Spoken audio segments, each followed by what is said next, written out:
देख यहां अब हम लोग बात करने जा रहे हैं लिंकेज की। लिंकेज को हम कब लेके आए? देखिए ये भी पोस्ट मेंडलियन है, 1900 के बाद ही सारी डिस्कवरीज हो रही है, मेंडल के बाद की। तो मेंडल के बाद की जो डिस्कवरी है, लेथायरस ओडोरेटस के ऊपर दो साइंटिस्ट थे, बैटसन और पुनेट। इन्होंने 1906 में एक नई डिस्कवरी कर दी, जो एक्सेप्शन था लॉ ऑफ इंडिपेंडेंट असॉर्टमेंट का। इंडिपेंडेंट असॉर्टमेंट ये कहता है कि जो आपके क्रोमोसोम के ऊपर जीन्स होते हैं वो इंडिपेंडेंट है, या उनके एलील्स इंडिपेंडेंट है किसी दूसरे एलील के साथ में असॉर्ट होने के लिए। लेकिन लिंकेज का फिनोमेना एक नई कंडीशन लेके आया। इन्होंने स्वीट पी प्लांट देखा, जिसे हम लेथायरस ओडोरेटस कह रहे हैं। आपको पी प्लांट हमने पहले भी कहा था, जो मेंडल ने जिस मटर के पौधे के ऊपर डिस्कवरी करी थी, अपनी रिसर्च करी थी, वो कौन सा था? गार्डन पी था, पाइसम सटाइवम। और यहां जो बात हो रही है स्वीट पी की, वो लेथायरस ओडोरेटस है। इसके ऊपर लिंकेज का फिनोमेना डिस्कवर किया गया। इन्होंने कराया क्या? इन्होंने स्वीट पी प्लांट जो लिया, उसमें जो क्रॉस कराया, पहले हम वो बता देते हैं आपको। ब्लू फ्लावर और लॉन्ग पॉलन ग्रेन्स के होमोजाइगस कंडीशन को लिया, और रेड फ्लावर और राउंड पॉलन ग्रेन्स की होमोजाइगस, यानी कि ब्लू का रिसेसिव फॉर्म रेड है और लॉन्ग का रिसेसिव फॉर्म राउंड है। क्लियर? ये डाई हाइब्रिड क्रॉस जो कराया इन्होंने, तो पहले F1 जनरेशन आएगी, तो ये तो हो गए पेरेंट्स, ठीक है, ये गैमीट्स, और ये F1 generation. Clear? F1 generation में क्या आया? ब्लू फ्लावर लॉन्ग पॉलन वाले प्लांट्स आ गए। जब इसका हमने टेस्ट क्रॉस किया, तो टेस्ट क्रॉस में हम क्या करते हैं? F1 हाइब्रिड को रिसेसिव वाले के साथ में क्रॉस करते हैं, और जो रिसेसिव वाले क्रॉस कराया, आपको याद होगा डाई हाइब्रिड क्रॉस का टेस्ट क्रॉस क्या आता है? रेशियो 1:1:1:1, 4 बार 1 आता है। बताया था हमने आपको, टेस्ट क्रॉस और बैक क्रॉस से बताया था, तो हमने आप लोगों को बताया था कि अगर टेस्ट क्रॉस होता है मोनो हाइब्रिड क्रॉस के लिए, तो 1:1 का रेशियो आता है। लेकिन अगर डाई हाइब्रिड क्रॉस के लिए टेस्ट क्रॉस होता है, तो उसका रेशियो 4 बार 1 आता है। लेकिन यहां कुछ अलग ही आया। यहां जो रेशियो आया, ये रेशियो आया 7:1:1:7। दैट मींस 7 तो वो थे जो पेरेंटल टाइप थे, और 7 वो थे जो पेरेंटल टाइप थे, डोमिनेंट और रिसेसिव कंडीशन। लेकिन बाकी बीच में वो भी थे जिन्होंने रिकॉम्बिनेशन किया था, यानी रिकॉम्बिनेशन वाले सिर्फ 2 मिले, जबकि मिलना चाहिए थे सारे एक से। और पेरेंटल टाइप यहां बहुत ढेर सारे मिल गए। नहीं समझे बात को? इस फिनोमेना को समझ पाए? ये एक नई तरीके का रिसर्च बनी। इन्होंने कहा कि जब टेस्ट क्रॉस करते हैं तो साहब रेशियो आना चाहिए था ये, यानी जो 4 प्लांट बनते वो 4 के चारों टाइप के प्लांट इसी रेशियो में बनते। लेकिन यहां रेशियो ये ना आके क्या आया? 7:1:1:7। यानी 7 तो पेरेंटल थे, 7 पेरेंटल थे, लेकिन सिर्फ 2 ही ऐसे थे जो रिकॉम्बिनेशन कर पाए, जबकि यहां इक्वल अपॉर्चुनिटी है रिकॉम्बिनेशन की। नहीं समझ पा रहे बात को? रिकंबाइन करना है, नए तरीके के कैरेक्टर्स आ रहे हैं, वो रिकंबाइन कर ही नहीं पा रहे, यानी कि पेरेंटल कैरेक्टर ही बने रहे। और इस कंडीशन को बेटसन और पुनेट ने क्या कहा? कपलिंग का। क्रोमोसोम्स क्या कर रहे हैं? कपलिंग कर रहे हैं। और कपलिंग की कंडीशन में क्रोमोसोम्स के ऊपर जो जीन्स का अरेंजमेंट होगा वो कुछ इस तरीके से होगा कि कैपिटल और कैपिटल, यानी डोमिनेंट जीन किसी एक क्रोमोसोम के ऊपर और उसके होमोलॉगस वाले के ऊपर उसका रिसेसिव फॉर्म। ये सिस अरेंजमेंट भी कहलाता है। ये अरेंजमेंट क्या कहलाता है? सिस अरेंजमेंट कहलाता है। क्लियर हो गई बात मेरी? यहां तक कोई दिक्कत? लेकिन उन्होंने कहा कि अगर हम इस प्लांट का थोड़ा सा अलग कैरेक्टर ले लें, हमने ये ब्लू फ्लावर को रेड वालों के साथ में ले लिया, यानी इसका रिसेसिव ले लिया, इसका डोमिनेंट ले लिया, कैपिटल बी स्मॉल है, और रेड फ्लावर का लॉन्ग के साथ में ले लिया, स्मॉल बी, और कैपिटल है। तब जब क्रॉस किया हमने, तो ये F1 जनरेशन निकल के आई। वो कैसी थी? Blue flower long column, same नहीं समझ। लेकिन इसकी जो F2 जनरेशन आई थी, यहां क्या होगा? कैपिटल L होगा। लेकिन इसकी जो F2 जनरेशन आई थी, हम उसके ऊपर नहीं जा रहे हैं, हम टेस्ट क्रॉस कर देते हैं। और जब टेस्ट क्रॉस किया, तो टेस्ट क्रॉस में हमने F1 हाइब्रिड वाले को रिसेसिव वाले से करा था डबल रिसेसिव से, जब डबल रिसेसिव से कराया तो कंडीशन ये आई 1:7,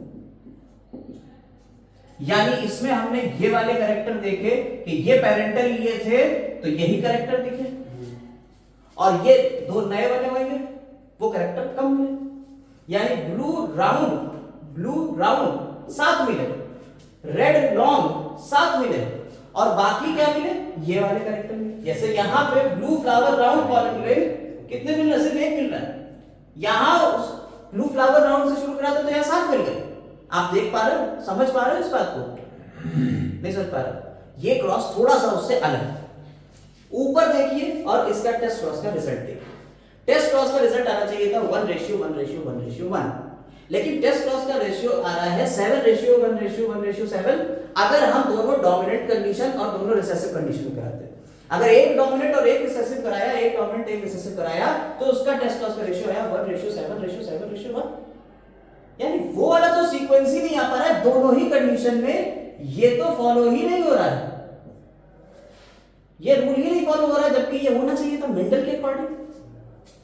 मेंडल के अकॉर्डिंग डायहेड्रल क्रॉस का टेस्ट क्रॉस यही आना चाहिए था, लेकिन वो टेस्ट क्रॉस आ ही नहीं रहा है। इसका मतलब है दया कुछ तो है। तो यहां पे इन्होंने, किसने, बेटसन और पुनेट ने यहां पे इस फिनोमिना कह दिया रिपल्शन। यहां क्या फिनोमिना कह दिया, जब इस तरीके का रेशियो आया कि डोमिनेंट वाले आ गए, तो इस तरीके का रेशियो इन्होंने कह दिया कपलिंग है। इस फिनोमिना क्या कहती है, कपलिंग हो रही है, क्रोमोसोम में अरेंजमेंट जीन का इस तरीके से हुआ होगा, यानी इस फॉर्म में होंगे जीन्स। और यहां पे जब इस तरीके से आ रहा है कि एक डोमिनेंट एक रिसेसिव है और डोमिनेंट रिसेसिव ही साथ साथ आ रहा है, तो इनका भाई यहां पे क्रोमोसोम का जो जीन होंगे क्रोमोसोम के ऊपर, वो अरेंजमेंट कुछ ऐसा होगा, कैपिटल ए स्मॉल बी, यानी कैपिटल बी के साथ में स्मॉल वाला लगाया, और यहां स्मॉल ए और इधर कैपिटल बी, यहां देखिए स्मॉल बी के साथ में कैपिटल ए लिया, तो ये रिपल्शन शो कर रहा है। और ये अरेंजमेंट क्या कहलाएगा, ट्रांस अरेंजमेंट। नहीं समझे? सिस अरेंजमेंट और ट्रांस अरेंजमेंट की वजह से ही ये इसके रेशियो में चेंज आ रहा है, या तो टेस्ट क्रॉस का रेशियो 7:1:1:7 होगा, या टेस्ट क्रॉस का रेशियो 1:7:7:1 होगा। ये बात किसने बताई, बेटसन और पुनेट ने बताई। और ऐसा क्यों बताया उन्होंने कहा कि साहब ऐसा कुछ ऐसा जीन के साथ में हो रहा होगा, जीन के साथ में कुछ ऐसा हो रहा होगा कि जीन जो है वो दोनों एक दूसरे के साथ लिंक होंगे। यहां क्या होगा, ब्लू वाला राउंड वाले के साथ लिंक कर गया, वो जीन अलग ही नहीं हुए। क्रॉसिंग ओवर हमने आपको बताया था, क्रॉसिंग ओवर का फिनोमिना ही होता है रीअरेंजमेंट, इधर के जीन टूट के इधर चले जाते हैं, इधर के जीन टूट के इधर चले जाते हैं, रीअरेंजमेंट हो जाता है। लिंकेज जब होता है तो क्रॉसिंग ओवर का फिनोमिना होता ही नहीं है, यानी रिकॉम्बिनेशन का फिनोमिना आता ही नहीं समझे? क्रॉसिंग ओवर बताया था, दो होमोलॉगस क्रोमोसोम्स के बीच में ये इधर का टूट के इधर ट्रांसफर हो जाता है, इधर का टूट के इधर ट्रांसफर हो जाता है सेगमेंट, तो जेनेटिक मटेरियल में एक्सचेंज हो रहा है बिटवीन टू होमोलॉगस क्रोमोसोम, इसे क्रॉसिंग ओवर कहते हैं, पैकेटिंग स्टेज पे ऊपर होता है। लेकिन यहां क्रॉसिंग ओवर हो ही नहीं पा रहा। क्रॉसिंग ओवर होता तो ये वाला जीन टूट के इसके साथ में भी आ जाता, ये वाला टूट के इसके साथ में भी आ जाता, लेकिन यहां पेरेंटल कॉम्बिनेशन ही आ रहा है, रिकॉम्बिनेंट बहुत कम मिल रहा है, पेरेंटल कॉम्बिनेशन ही ज्यादा मिल रहा है। नहीं समझी बात को? बात समझ पा रहे हो? थोड़ी थोड़ी समझ रहे। पेरेंट जब कभी ऐसा क्रॉस हो कि सिर्फ पेरेंटल कॉम्बिनेशन, जैसे तुम्हारे अंदर जो कैरेक्टर है और तुम्हारे मिसेस के अंदर जो कैरेक्टर हैं वो तुम्हारे बच्चों में सीधे सीधे वैसे ही जाए, यानी लड़की होगी तो उसके कैरेक्टर बिल्कुल मां के जैसे, लड़का होगा तो उसके कैरेक्टर बिल्कुल पापा जैसे। ये नहीं होगा कि दोनों बच्चे जो हो रहे हैं उसमें मिक्सअप हो जाए। होना तो यही चाहिए कि मां के भी कैरेक्टर जाना चाहिए, पापा के भी कैरेक्टर जाना चाहिए, लेकिन हो ये रहा है कि लड़की हो रही तो सिर्फ मामा के कैरेक्टर आ रहा है और बेटा हो रहा है तो पापा पापा कैरेक्टर आ रहा है। नहीं समझ में? तो इसका मतलब है क्रोमोसोम में रिकॉम्बिनेशन हो ही नहीं पाया, इधर कैरेक्टर इधर गए नहीं, इधर कैरेक्टर इधर गए नहीं। और ऐसा क्यों होता है, इस बात को आगे चल के मॉर्गन ने एक्सप्लेन किया। अब मॉर्गन ने इसको किसके ऊपर एक्सप्लेन किया होगा, उसका नाम बताइए। मॉर्गन ने किस किस ऑर्गेनिज्म को लिया था? कौन सी ऑर्गेनिज्म थी? मॉर्गन ने अभी तो लिया था ड्रोसोफिला, ठीक है, फ्रूट फ्लाई। और फ्रूट फ्लाई के ऊपर इन्होंने जो क्रॉस कराया वो क्रॉस क्या था जरा देखिए, इस क्रॉस को गौर से देखिए। ये जो क्रॉस है इसको आप गौर से देखिएगा। यहां इन्होंने जो फ्रूट फ्लाई ली है उसके दो क्रॉस देखा है, क्रॉस ए और cross B.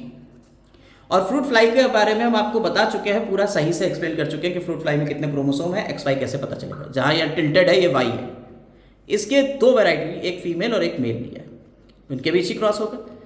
Yellow bodied white आई, वाई और डब्ल्यू, देखिए दो जीन है, एक येलो बॉडी के लिए है और दूसरा जीन किसके लिए है, व्हाइट आई के लिए। क्लियर हो रही है बात?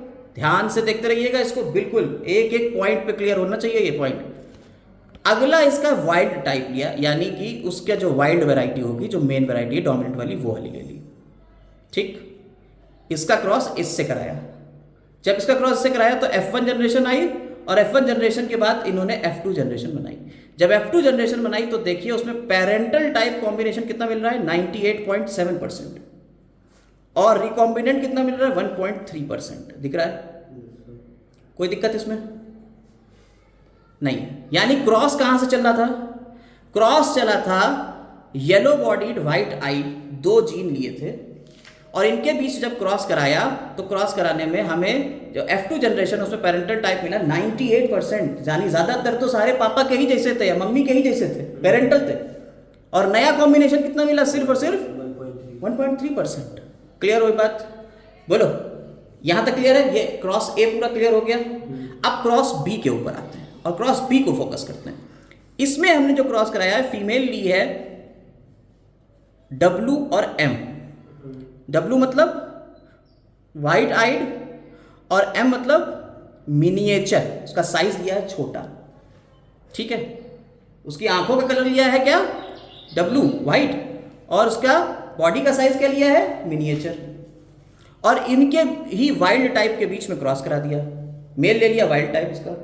और उसके क्रॉस कराने से F2 जनरेशन जब आप देखते हैं उस पर फोकस करिए तो पेरेंटल टाइप मिल रहा है 62.8%, जबकि रिकॉम्बिनेंट टाइप मिल रहा है 37.2%। आप इस क्रॉस को बी वाले को ए वाले क्रॉस से कंपेयर करो जरा। बी वाले में पेरेंटल टाइप देखिए कम हो गए, रिकॉम्बिनेंट बढ़ गए। ए वाले में पेरेंटल टाइप ज्यादा है, रिकॉम्बिनेंट कम है। ऐसा क्यों हो रहा है यार? है तो वही ड्रोसोफिला, मक्खी तो वही है, मक्खी तो वही है, लेकिन हमने क्रॉस किस किस के बीच कराया, जरा गौर से देखिए। जब हमने पहला क्रॉस कराया था उसमें हमारे जीन देखिए कितने पास पास हैं, और जो दूसरा क्रॉस कराया उसमें जीन देखिए कितने दूर दूर हैं। दिख रहा है? जीन जितने दूर होंगे पेरेंटल टाइप उतने ही ज्यादा होंगे, रिकॉम्बिनेशन उतना ही ज्यादा है। पेरेंटल टाइप उतने कम हो जाएंगे, रिकॉम्बिनेशन ज्यादा आ जाएगा। जीन जितने पास होंगे पेरेंटल टाइप उतने ही ज्यादा होंगे, रिकॉम्बिनेशन उतना ही कम हो जाएगा। ये बात किसने बताई कि साहब जीन क्रोमोसोम के ऊपर होते हैं और इस तरह से लीनियरली अरेंज रहते हैं? ये बात बताई थी थॉमस हंट मॉर्गन के एक स्टूडेंट जिनका नाम था एल्फ्रेड स्टुअर्ट वेंट। क्या नाम था? Alfred Stuart went. आइए उसके बारे में भी थोड़ा सा हम लिख देते हैं। देख, 1910 में बेटसन और पुनेट ने जो कपलिंग रिपल्शन हाइपोथेसिस दी, मॉर्गन ने कहा ये कपलिंग रिपल्शन हाइपोथेसिस ही क्या है, लिंकेज है। ठीक, और कैसे उन्होंने बताया? उन्होंने वही जो एक्सपेरिमेंट हमने आपको बताया, उन्होंने क्या करा, उन्होंने येलो बॉडी व्हाइट आई, देखिए ये पास पास है, इसका क्रॉस करा दिया उन्होंने इसी के वाइल्ड टाइप से। वाइल्ड टाइप यानी कि देखिए वाइल्ड टाइप जब लिखा हुआ मिले तो वहां पे आपने W लगा देना है, वो प्लस। ठीक है, इसको फीमेल लिया है, ये मेल लिया। मेल में देखिए ये थोड़ा सा मुड़ा हुआ है। होता क्या है, हमने आपको सेल डिवीजन जब बताया तो सेल डिवीजन में हमने आपको लैप्टोटीन, जाइगोटीन, पैकेटीन, डिप्लोटीन, डाइकाइनेसिस बताई। और पैकेटीन में क्या होता है, क्रॉसिंग ओवर होता है। क्या होता है इसे समझना ध्यान से, क्रॉसिंग ओवर। क्रॉसिंग ओवर क्या है? क्रॉसिंग ओवर ये होता है कि आपके क्रोमोसोम में ये पास पास आ जाते हैं जाइगोटीन में, होमोलॉगस क्रोमोसोम्स।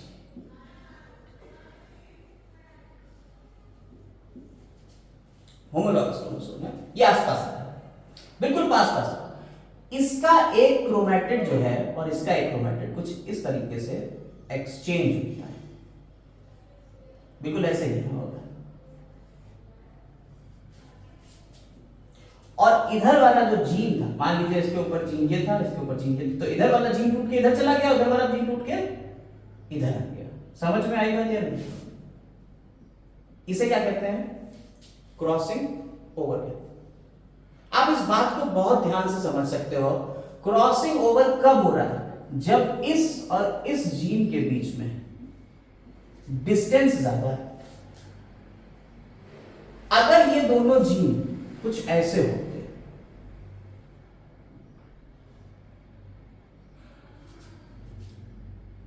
तो जब क्रॉसिंग ओवर होता तो इधर वाला पार्ट टूट के उधर चला जाता, इधर वाला पार्ट टूट के इधर जाता, दोनों जीन इधर के इधर चले जाते, दोनों जीन इधर के इधर आ जाते।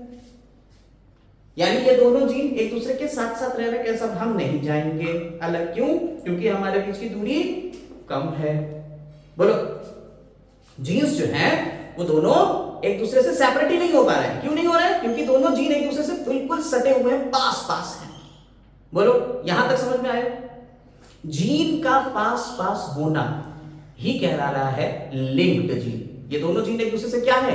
लिंक्ड जीन है। और जब कभी भी क्रॉसिंग ओवर होगा, ये दोनों एक साथ ही जाएंगे जहां भी जाएंगे, तो इनके ऑफ स्प्रिंग में ये दोनों जीन एक साथ ही तो एक्सप्रेस होंगे।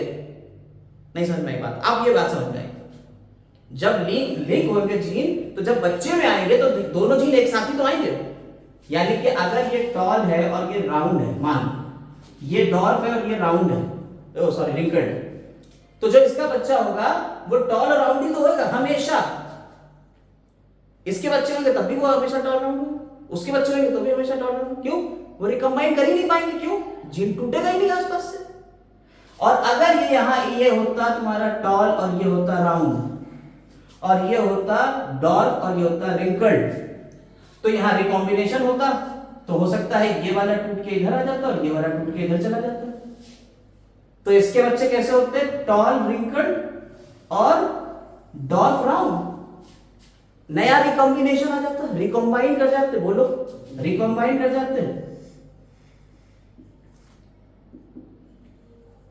बोलो, यहां तक समझ में आई बात? रिकॉम्बाइन करने का कॉन्सेप्ट समझ में आया?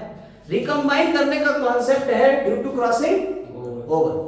क्रॉसिंग ओवर होगा तो जीन जो है टूट के इधर के उधर और उधर के इधर आएंगे और एक नया कॉम्बिनेशन बनके तुम्हारे सामने नजर आएगा। लेकिन अगर लिंक्ड होते, दोनों जीन एक दूसरे के पास पास होते, तो क्या ऐसा हो पाता? नहीं हो पाता। और इसी बात को मॉर्गन साहब ने समझाया कि जब हमने राउंड येलो बॉडीड व्हाइट आई और इसके व्हाइट टाइप के बीच में क्रॉस कराया, तो F2 जनरेशन में कितने 98.2% तो 98.7% तो पेरेंटल थे, इसी के जैसे थे। क्यों पेरेंटल थे? अब समझ में आया? भैया दोनों पास पास थे, वो कभी बदले ही नहीं, उनके बीच टूटने का चांसेस बहुत कम रहा। और जो बहुत कम रहा भाई, अब 1% तो चांस होगा ही यार कि टूट सकते हैं, तो वो 1.3% चांस था कि रिकंबाइन करना। तो रिकॉम्बिनेंट कितने मिले? 1.3%, क्योंकि वो दोनों एक दूसरे के बहुत ही पास पास थे। ये केस 1 था। और केस 2 में क्या दिखाया इन्होंने? इन्होंने करा व्हाइट आइड मिनिएचर के बीच क्रॉस।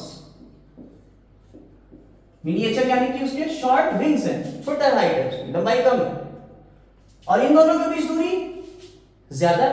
जब इन दोनों के बीच दूरी ज्यादा है तो रिकॉम्बिनेशन होगा कि नहीं होगा? होगा। तो F2 जनरेशन में दिखा भी भाई, क्या दिखा? 62.8% तो तुम्हें मिला पेरेंटल, और रिकॉम्बिनेंट कितने मिल गए? 37.2। यानी देखिए 1% से उठ के रिकॉम्बिनेशन कितना हो गया? 37 हो गया। यानी अचानक से वक्त बदल गया, जज्बात बदल गए, रिकॉम्बिनेशन हो गया भाई। तो रिकॉम्बिनेशन किसके ऊपर डिपेंड कर रहा है? जीन्स के बीच की दूरी के ऊपर। अगर डिस्टेंस ज्यादा है रिकॉम्बिनेशन ज्यादा होगा, डिस्टेंस कम है तो रिकॉम्बिनेशन कम। डिस्टेंस कम को हम क्या कह सकते हैं? अगर दोनों जीन एक दूसरे से लिंक्ड है, क्या है? लिंक्ड है, डिस्टेंस कम है, एक दूसरे से लिंक्ड है। That means linkage is directly proportional to 1 upon recombination. बोलो, रिकॉम्बिनेशन ज्यादा अगर हो रहा है इसका मतलब लिंकेज कम, लिंकेज ज्यादा हो रहा है इसका मतलब रिकॉम्बिनेशन कम, यानी कि दोनों जीन पास पास। बोलो, ये पॉइंट समझ में आ गया? नहीं समझ में आया? आ गया, बिल्कुल इजी था। अब तो लिंकेज में कोई प्रॉब्लम नहीं। अब थोड़ा सा हम आगे बढ़ते हैं, थोड़ी सी कष्ट सहते हुए हम थोड़ा सा इसको और आगे बढ़ाएंगे, क्योंकि अब यहीं पे ही मॉर्गन के आगे हैं स्टूडेंट, जैसे तुम लोग हमारे हो तो ऐसे ही मॉर्गन के भी स्टूडेंट थे, और मॉर्गन के स्टूडेंट का नाम था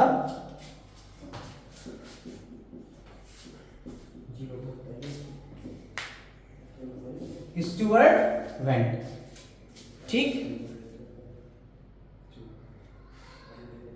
ठीक, कोई दिक्कत? स्टुअर्ट वेंट ने जीन्स का लीनियर अरेंजमेंट बताया क्रोमोसोम के ऊपर। उन्होंने कहा कि साहब जीन्स जो हैं वो क्या होते हैं, क्रोमोसोम के ऊपर लीनियरली अरेंज रहते हैं। ठीक, तो स्टुअर्ट वेंट ने क्या करा, लीनियर अरेंजमेंट बताया इसका, जीन्स का, किसके ऊपर, क्रोमोसोम्स के ऊपर। उन्होंने कहा कि भाई साहब रिकॉम्बिनेशन फ्रीक्वेंसी देख लें। अब मान लो एक जीन ए है, एक जीन बी है, इन दोनों के बीच रिकॉम्बिनेशन फ्रीक्वेंसी आती है कि भाई साहब कह रहे हैं 10% चांस है कि ये एक दूसरे से लिंक फिर रिकॉम्बाइन कर सकते हैं। रिकॉम्बाइन करने का चांस कितना, 10%। तो इसकी इन्होंने दूरी नाम ली 10 और यहां लिख दिया बी। ठीक, कह दिया भाई सी वाला जो है उसमें 20% चांस है, तो ए से सी के बीच 20% है, तो यहां सी लिख दिया और ये कर दिया 20, 10 यहां पे भी लिख दो तो हो जाएगा 20। इस तरह से इन्होंने recombination frequencies between two gene on a same chromosome, किसी एक ही क्रोमोसोम के ऊपर प्रेजेंट दो जीन्स के बीच में जो रिकॉम्बिनेशन फ्रीक्वेंसीज थी उनके बेसिस पे एक मैप बना दिया। जीन्स को मैप कर दिया, ए बी सी डी ई ऐसे करते हुए सारे जीन्स को मैप कर दिया, किसके ऊपर, एक क्रोमोसोम से, सिंगल क्रोमोसोम की बात कर रहे हैं। इसे कहते हैं जेनेटिक मैप, जेनेटिक मैप या जीन मैप। और जीन मैप की जो एक यूनिट थी, रिकॉम्बिनेशन फ्रीक्वेंसी, उसकी एक यूनिट बनी सेंटीमॉर्गन, सीएम। रिकॉम्बिनेशन फ्रीक्वेंसी क्या है, इसे सेंटीमॉर्गन में हम नापते हैं इस डिस्टेंस को।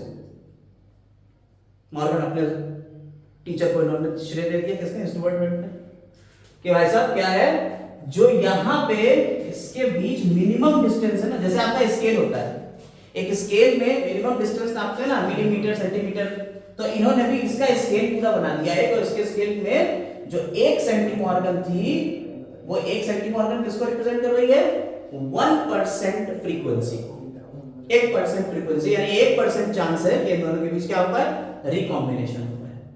मेरी बात समझ में आ गई? ये तो बात बिल्कुल सही से समझ में आ गई होगी कि भाई साहब इसको इन्होंने बस सिंपल क्या किया, सिंपलीफाइड वे में स्टुअर्ट वेंट ने ये जो लिंकेज और रिकॉम्बिनेशन का फिनोमेना था, एक क्रोमोसोम के ऊपर कितना लिंकेज होगा और कितना रिकॉम्बिनेशन होगा, इसको अगर लीनियरली अरेंज कर दिया जाए on the basis of their length, तो हम क्या बता देंगे, ये जो मैप बना इसे हमने क्या कहते हैं, जीन मैप कर दिया। ठीक, जीन मैप का कॉन्सेप्ट क्लियर है? बोलो, जीन मैप का कॉन्सेप्ट क्लियर है? अब एक जीन मैप का क्वेश्चन हम आपको दे रहे हैं, आप बताएंगे हमें।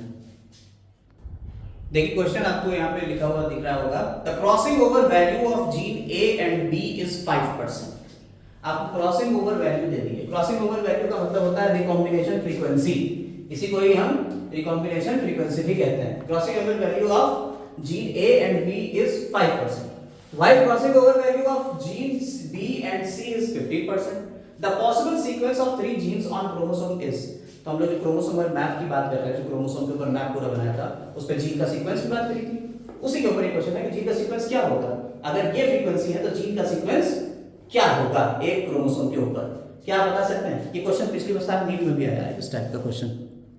देखिए आपने कहा क्रॉसिंग ओवर ए और बी के बीच 5% दी है और बी और सी के बीच 15% दी है, तो आपको जीन मैप या क्रोमोसोमल मैप या लिंकेज मैप बनाना है। क्या बनाना है? Linkage map. उसी पे तो पता चलेगा सीक्वेंस। तो आपने एक मैप बनाने के लिए सबसे पहले क्या करा, बी और सी सबसे ज्यादा सबसे बड़ी दूरी बी और सी की है, तुमने बी ले लिया और सी ले लिया। कितना है ये? एक दूसरे के बीच कितनी दूरी है? 15%। 15% का मतलब क्या है? 15% चांस है, यानी कि इसके बीच की दूरी कितनी? 15 सेंटीमॉर्गन। ठीक है, ये याद रखिएगा जब कभी हम सेंटीमॉर्गन लिखें, ये वर्ड हम लोग यूज करते हैं यूकैरियोट्स में, और जब हम मैप यूनिट लिखें ये वर्ड हम यूज करते हैं प्रोकैरियोट्स में। ठीक है, सेंटीमॉर्गन और मैप यूनिट है एक ही चीज।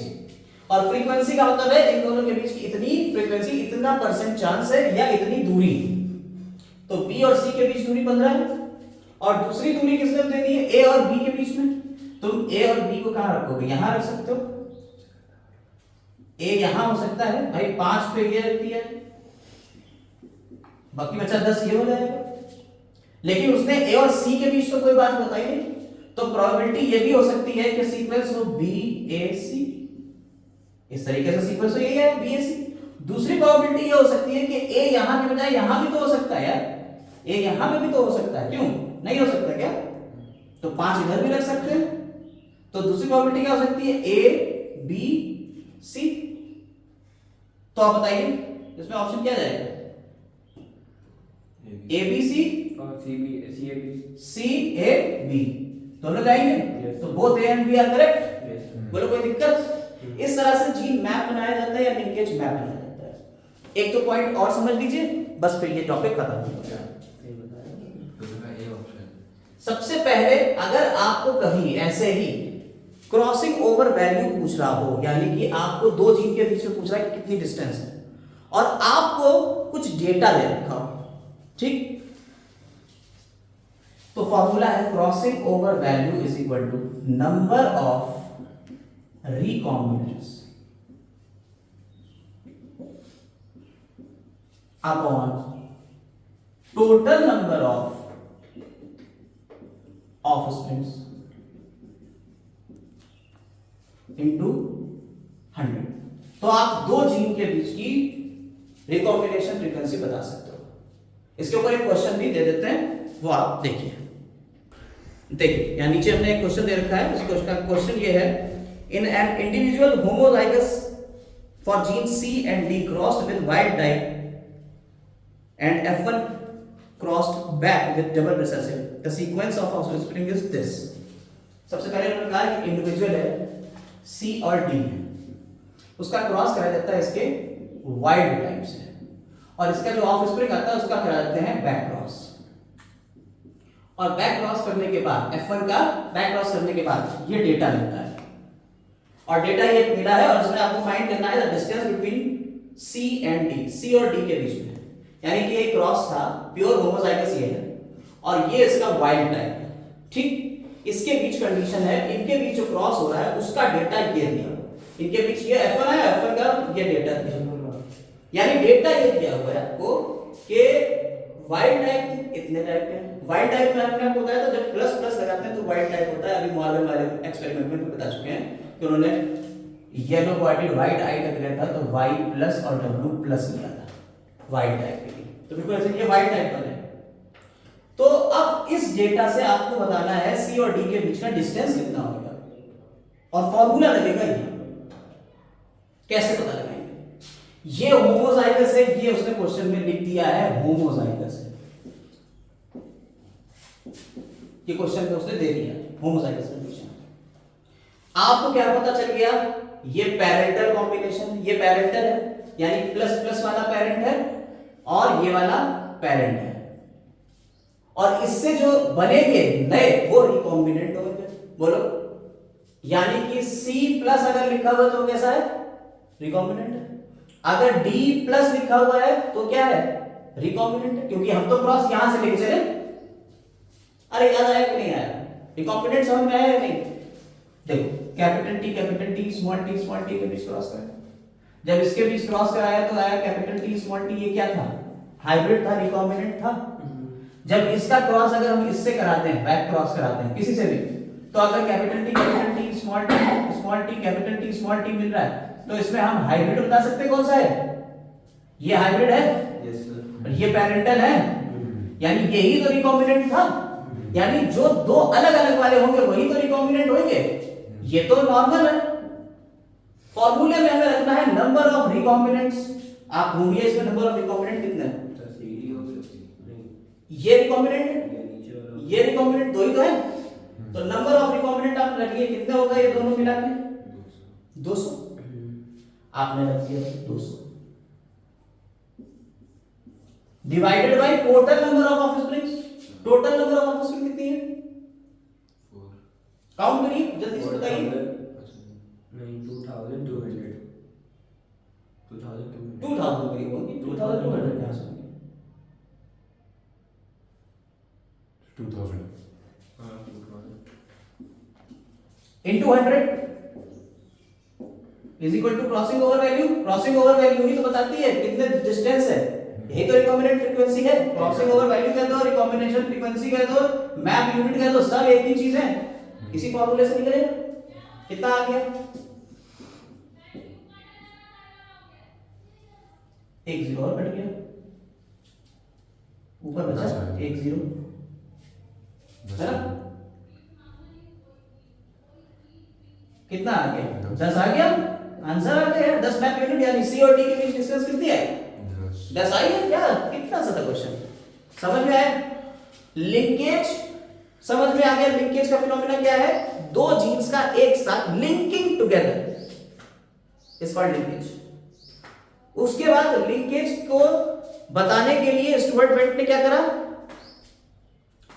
स्टुअर्ट बेंट ने लिंकेज मैप बनाया कि एक जीन दूसरे से कैसे लिंक करेगा। उसके लिए भी हमने आपको एक न्यूमेरिकल लगभग दिखा दिया कि कैसे आएगा। फ्रीक्वेंसी दे रखेंगे ए और बी के बीच 5% है, बी और सी के बीच 10% है, तो बताओ एबीसी का सीक्वेंस क्या होगा। इस तरह से एक सीक्वेंस पूछ लेंगे। दूसरा उन्होंने कहा कि अगर क्रॉसिंग ओवर वैल्यूज देते हैं, यानी कि इतने परसेंट, इतने ये आ रहा है, इतने ये आ रहा है और इसके बीच होमोजाइगस के बीच ये क्रॉस हुआ है, तो आपको क्या करना है? आपको देखना है number of recombinants upon total number of individual into 100। आपको इन दोनों के बीच सी और डी के बीच का डिस्टेंस पता चल जाएगा, यानी दो जीन के बीच का डिस्टेंस पता चल जाएगा। समझ में आएगा? अब बस एक आखिरी टॉपिक के लिंकेज को कौन कौन से फैक्टर्स रिस्पॉन्सिबल है लिंकेज के लिए, ठीक, कौन से फैक्टर्स अफेक्ट कर रहे हैं। बस ये 4 पॉइंट है, वो और बताते हैं। देखिए अब लास्ट टॉपिक हमारा लिंकेज का ये है कि कौन कौन से फैक्टर्स अफेक्ट करते हैं लिंकेज को। तो यहाँ 4 कुछ फैक्टर्स हैं। एज, जैसे आपकी एज बढ़ेगी, जैसे जैसे एज बढ़ती है रिकॉम्बिनेशन कम होने लगता है और लिंकेज बढ़ने लगता है। Temperature, increase in temperature decreases the strength of linkage. Linkage की स्ट्रेंथ को क्या कर देगा? जैसे टेम्परेचर बढ़ाओगे क्रोमोसोम की लेंथ बढ़ेगी, जैसे लेंथ बढ़ेगी रिकॉम्बिनेशन बढ़ जाएगा, लिंकेज की स्ट्रेंथ कम हो जाएगी। ठीक है, increase in temperature decreases the strength. Radiation, radiation का मतलब क्या है? अल्ट्रावायलेट रेज डालो या एक्स रेज डालोगे तो क्या होगा? ये डिक्रीज कर देंगे लिंकेज को। और इसके बाद रेडिएशन, अल्ट्रावायलेट रेज या एक्स रेज क्या कर रही हैं? डिक्रीज कर रही हैं स्ट्रेंथ को। और डिस्टेंस बिटवीन टू जीन, जितने जीन्स अगर क्रोमोसोम के ऊपर एक ही क्रोमोसोम के ऊपर अगर जीन्स के बीच डिस्टेंस ज्यादा है, रिकॉम्बिनेशन बढ़ेगा और लिंकेज कम हो जाएगा। तो वही कर रहा है, increase the distance between two genes decreases the percentage of linkage. Clear? अब क्वेश्चन ये आता है, भाई साहब लिंकेज तो आपने बात कर ली, बहुत अच्छा था, सब कुछ बढ़िया था, लिंकेज का फिनोमेना भी समझ में आ गया, बेट्स एंड पुलेट ने डिस्कवरी कर दी थी थायरोइड पे, और मॉर्गन ने 1910 में इसको आगे बढ़ा दिया और पूरा एक्सप्लेन कर दिया पूरी तरह से। सब सही। सिग्निफिकेंस क्या था इसका भाई? क्या ही इसके फायदे हैं? तो पहला सिग्निफिकेंस है, it reduces the chance of recombination of genes in gametes. यानी आपको कोई चीज बनाए रखना थी, मेंटेन रखना थी, अगर रिकॉम्बिनेशन हो जाता तो वो फिर तो मेंटेन नहीं होती, वो जीन्स की वो प्रॉपर्टी भी मेंटेन नहीं होती। तो ये करेगा रिकॉम्बिनेशन के चांस को डिक्रीज कर देगा। It has to maintain the important traits of newly developed variety. जो नई डेवलप करी है वैरायटीज हम लोग डेवलप करते हैं, हर साल में वैरायटीज डेवलप करते हैं। जैसे अपना यहाँ गन्ना शोध परिषद है, ठीक है, शुगर केन रिसर्च इंस्टीट्यूट अपने शाहजहांपुर में, उसमें क्या है, हर 10 साल के ऊपर एक नई गन्ने की वैरायटी को वो इंट्रोड्यूस करते हैं। अब नई वैरायटी इंट्रोड्यूस करी, अगले ही साल क्या होगा, उसमें रिकॉम्बिनेशन हो गया, वैरायटी खत्म, कोई नया कॉम्बिनेशन आएगा। तो लिंकेज अगर होगा तो रिकॉम्बिनेशन नहीं होगा, वो वैरायटी मेंटेन रहेगी। ठीक, linkage groups give important information about the location of genes. अच्छा आप जरा एक चीज बताते हैं, लिंकेज ग्रुप्स क्या होते हैं? लिंकेज ग्रुप्स थोड़ा सा टॉपिक चूक कहते हैं थोड़ा सा। लिंकेज ग्रुप क्या है? लिंकेज ग्रुप ये है कि आपके हैप्लॉइड इंडिविजुअल में जो क्रोमोसोम्स के नंबर होंगे वो इसका लिंकेज ग्रुप होगा। जैसे तुम्हारे अंदर 46 क्रोमोसोम है, तुम्हारा हैप्लॉइड क्या होगा 23, तो तुम्हारा लिंकेज ग्रुप क्या होगा 23। क्रोमोसोम पी प्लांट के कितने होते हैं टोटल 14, इसका हैप्लॉइड कितना होगा 7, तो क्या होगा इसके 7 लिंकेज ग्रुप। ड्रोसोफिला कितना है 8 होते हैं, हैप्लॉइड कितना होगा 4, तो 4 से क्या होगा लिंकेज ग्रुप। तो लिंकेज ग्रुप कुछ नहीं, तो बहुत ही फर्जी चीज थी लिंकेज ग्रुप, यानी कि आप 2n देख लो और उसके बाद n पे आ जाओ। इसी के ऊपर एक क्वेश्चन, एक लिंकेज ग्रुप का क्वेश्चन। ह्यूमन मेल में लिंकेज ग्रुप कितने होते हैं भाई? ह्यूमन मेल, जब हम लोग ह्यूमन मेल की बात करते हैं तो पेयर में नहीं होता है लास्ट वाला, XY होता है। 22 तो यहाँ 23 नहीं होएगा, 22 प्लस एक इसका और ये इसका, ये दोनों इंडिविजुअल लिंकेज ग्रुप की तरह बिहेव करेंगे। 24 हो गया। हाँ, तो इसमें लिंकेज ग्रुप कितने जाएंगे 24। याद रखिएगा इस बात को, देखो क्वेश्चन भी यहाँ से पता चल जाएंगे। ठीक, ये सारी चीजें होंगी। अच्छा फीमेल में भी 24 हो गया। नहीं, फीमेल में तो यार 22 प्लस x होता है, तो इसमें से एक ही तो लिया जाएगा हैप्लॉइड इसका, तो 23 रहेगा। लेकिन मेल में ये कितना आएगा 24 हो जाएगा। समझ में आएगा नहीं? ये क्वेश्चन ऐसे क्वेश्चन तो आएंगे यार, ये सब प्रीवियस ईयर में आए हुए क्वेश्चन से वही सब तुम पूछ लो मुझसे। अब आखिरी एक बात मेरी जो तुम अगर हमें बता पाओ तो, नहीं तो हम बता देते हैं। Why Mendel missed linkage? Mendel ने इतनी रिसर्च करी, सब कुछ करा, मेंडल मिस क्यों कर गया लिंकेज को? मेंडल ने ऐसा क्या नहीं करा कि लिंकेज उन्हें पता चल जाता है? और इसका एक बहुत सिंपल सा आंसर है, तुम लोग मेहनत नहीं करना चाहते हो पता है। इसका एक आंसर ये है कि मेंडल ने जिन क्रोमोसोम्स को लिया था, बताओ ब्लिक्स्ट ने बताया था वो क्रोमोसोम कौन से थे? 4 क्रोमोसोम थे, 1, 4, 5 और 7। पहले क्रोमोसोम के ऊपर 2 जीन थे, 4 के ऊपर 3 जीन थे, 5 और 7 के ऊपर एक जीन था, और इन जीनों के बीच की दूरी जो थी ये बहुत दूर थे। जब इनके ऊपर दूरी ही ज्यादा थी तो लिंकेज का फिनोमेना कहां से होता? क्रॉस होता था, तो आराम से रिकॉम्बिनेशन मिल जाता था। लिंकेज तब होता है जब एक ही क्रोमोसोम के ऊपर जीन बहुत पास हो। तो आंसर इसका क्या है? मेंडल ने जिन कैरेक्टर्स को लिया था वो अलग अलग क्रोमोसोम के ऊपर थे और उनके बीच डिस्टेंस बहुत ही ज्यादा थी, इनके जीन्स के बीच में डिस्टेंस बहुत ज्यादा थी, जिस वजह से मेंडल मिस कर गया किसको? लिंकेज को। और इसी के साथ आपका लिंकेज का पूरा पार्ट कंबाइन खत्म होता है। लिंकेज का पूरा फिनोमेना यहां तक हो गया, जितने क्वेश्चंस हो सकते थे वो हमने करा दिए, और इसी के साथ ये क्लास वाइंड अप करें।